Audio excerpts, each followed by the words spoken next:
नमस्कार. मी मोरेश्वर. हाय Maharashtra YouTube news चॅनलमध्ये आपलं स्वागत आहे. महापालिका निवडणुकीला अवघे 6 दिवस उरले आहेत. काय होणार या निवडणुकीत? भाजपने ही निवडणूक प्रतिष्ठेची केली आहे. मुख्यमंत्री देवेंद्र फडणवीस यांच्यासाठी हा प्रतिष्ठेचा विषय आहे. त्यांना कुठल्याही परिस्थितीत मुंबई जिंकावी लागेल. म्हणजे ठाकरे बंधू, ठाकरे सेना यांची शिकार देवेंद्रांना करावी लागेल.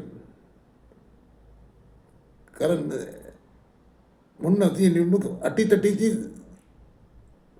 होत आहे. हा मुद्दा केवळ देवेंद्र फडणवीस यांच्यासाठी प्रतिष्ठेचा नाही, भाजपसाठी प्रतिष्ठेचा नाही, तर दिल्लीमधले भाजपचे हायकमांड म्हणजे मोदी, नरेंद्र मोदी आणि अमित शहा हे देखील मुंबईच्या निवडणुकीकडे उत्सुकतेने पाहत आहेत. कारण मुंबई जर जिंकली भाजपने तर तो एक वेगळाच इतिहास होईल. म्हणजे त्यानंतरचं राजकारण अमित शहांना खेळायचं आहे. त्यामुळे त्यांना कुठल्याही परिस्थितीत मुंबई ताब्यात हवी आहे. तर दिल्लीला मुंबई पाहिजे आहे. त्यामुळे मुख्यमंत्री देवेंद्र फडणवीस यांच्यासाठी सुद्धा मुंबईची निवडणूक खास प्रतिष्ठेची झाली आहे. निवडणुका 29 महापालिकांच्या आहेत, पण त्यातली एक म्हणजे मुंबई. साऱ्यांच्या उड्या मुंबईवर आहेत. मुंबईचा विजय एकीकडे आणि बाकी विजय एकीकडे असं समीकरण झालेलं आहे. देवेंद्र फडणवीस यांच्यासाठी तर अतिशय महत्त्वाची ही निवडणूक आहे. स्वतःला विकास पुरुष सिद्ध करताना त्यांना निवडणूक जिंकवून देणारा मुख्यमंत्री, म्हणून स्वतःची प्रतिमा तयार करायची आहे. विधानसभा निवडणूक त्याच्या नेतृत्वात भाजपने जिंकली. नंतर गेल्या महिन्यात झालेल्या नगर परिषदेच्या निवडणुका भाजपने जिंकल्या. आता ही तिसरी निवडणूक आहे मुंबईची. त्यामुळे देवेंद्र फडणवीस जीव तोडून फिरतायत, सभा करतायत, लोकांना भेटतायत, रणनीती तयार करतायत. त्यांनी मेहनत तर जोरदार घेतलेली आहे. कारण समोर टार्गेट आहे ते ठाकरे बंधू. कुठल्याही परिस्थितीत ठाकरे बंधूंचा पराभव करायचा आहे. आणि ठाकरे बंधूंची शिकार करण्यामध्ये देवाभाऊ यशस्वी झाले तर देवाभाऊची उंची खूप वाढलेली असेल. सध्या देवेंद्र फडणवीस यांचं दिल्लीत वजन आहेच, राजकीय वजन चांगलंच आहे. परंतु जर मुंबई जिंकली तर हे वजन आणखी वाढेल. त्यामुळे देवेंद्र फडणवीस जीव तोडून भिडले आहेत. पण भाजपमध्ये अंतर्गत स्पर्धा आहे. पण देवेंद्र फडणवीस पॉवरफुल असल्याने अंतर्गत विरोधकांना फारसा स्कोप नाही आहे, संधी नाही. ते त्यांचा आवाज बाहेर यायला काही स्कोप नाही. एकनाथ शिंदे यांना मुख्यमंत्रीपद पाहिजे होतं पुन्हा एकदा. त्याचं म्हणजे मला फक्त 2.5 वर्ष मिळाले, 2.5 वर्ष माझी बाकी आहेत. पण हायकमांडने देवेंद्र फडणवीस यांच्याकडे चार्ज दिला. त्यामुळे सुरुवातीला म्हणजे कालपर्यंत एकनाथ शिंदे यांनी खूप फडफड केली.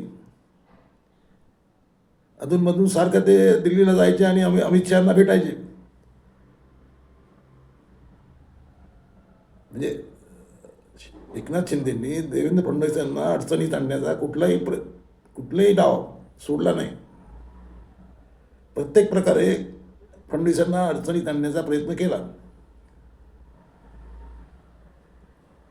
म्हणजे तुम्हाला आश्चर्य वाटेल, डझनाहून अधिक ठिकाणी, डझनाहून अधिक महापालिकामध्ये शिंदे सेना आणि भाजप यांच्यात युती नाही.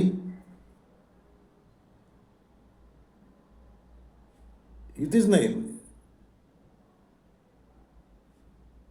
इवन म्हणजे शिंदे आणि भाजप म्हणजे प्रतिस्पर्धी असल्यासारखे डझनहून जास्त म्हणजे महापालिकामध्ये भिडले आहेत एकमेकाशी.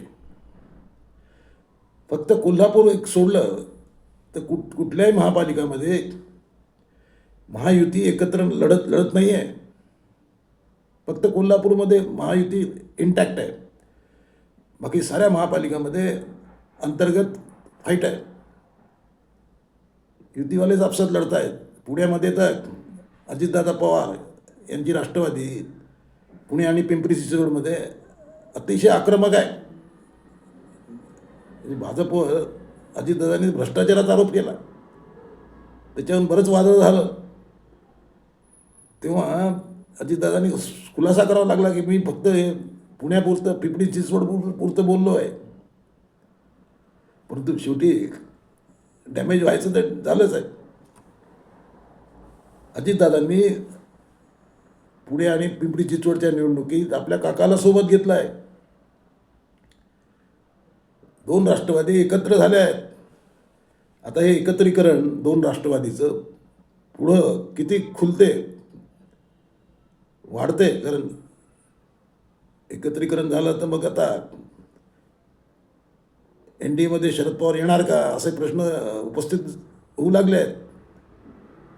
शरद पवारांनी अजून आपले पत्ते ओपन केलेले नाहीत. शरद पवार अजून काही बोललेले नाहीत. त्यांची कन्या सुप्रिया सुळे याही मौन आहेत.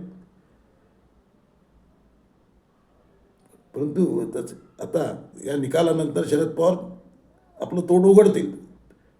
त्यावेळी ते कुठला भूकंप करतात याकडे साऱ्यांचंच लक्ष राहणार आहे. परंतु एकनाथ शिंदे आणि भाजप यांच्यात एकजिन्सीपणा किंवा एकोपा सुसंवाद साधण्यामध्ये देवेंद्र फडणवीस यांना अपयश आल्याचं दिसत आहे. ते एकनाथ शिंदेंना सांभाळू शकलेले नाहीत असं दिसत आहे.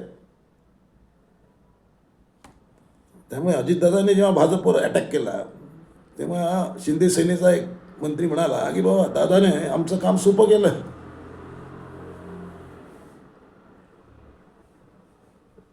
महायुती जरी असली तरी महायुतीत जे तिन्ही पक्ष आहेत त्यांचा सर्वांचा समान प्रतिस्पर्धी भाजपच आहे. आणि आज भाजप आणि देवेंद्र फडणवीस यांची मुंबईवर आणि महाराष्ट्राच्या सत्ता केंद्रावर इतकी जबरदस्त पकड जमवली आहे की देवेंद्रच्या परवानगीशिवाय किंवा संमतीशिवाय पान हलत नाही सत्तेचं. आता पुढच्या निवडणुका 2029मध्ये आहेत. 3 वर्ष निवडणुकाच नाहीत. या काळामध्ये जर देवेंद्र फडणवीस यांनी मुंबई जिंकून दिली अमित शहांना तर 2029ची लोकसभा आणि विधानसभा निवडणूक फार भयंकर असेल. म्हणजे असंही होऊ शकते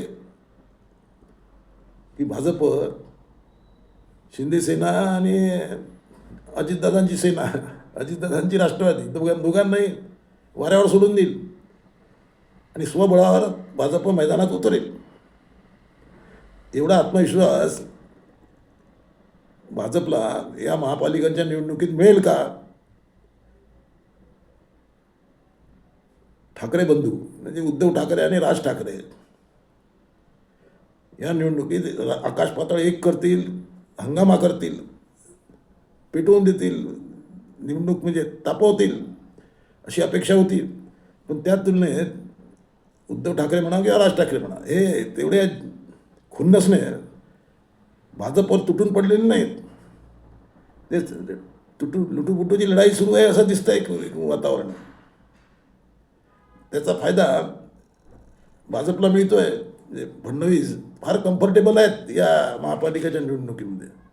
त्यांना कुठलीही टेन्शन आहे असं दिसत नाही. त्यांच्या बॉडी लँग्वेजवरून तरी तेच दिसतंय की ही निवडणूक फडणवीस आणि त्यांची भाजप आरामात घेऊन जाणार. आणि तसं झालं तर तो म्हणजे महाराष्ट्राचं राजकारण एक वेगळ्याच वळणावर जाताना दिसेल तुम्हाला. आणि आता उद्धव ठाकरेंनीच म्हटलं आहे की अस्तित्वाची लढाई आहे. त्यामुळे आणि सध्या हवा अशी आहे की भाजपची हवा आहे. भाजप मैदान मारेल असं दिसतं आहे. तसं झालं तर उद्धव ठाकरे यांची शेवटची निवडणूक असेल. तुम्हाला काय वाटते? कॉमेंट करा. नमस्कार.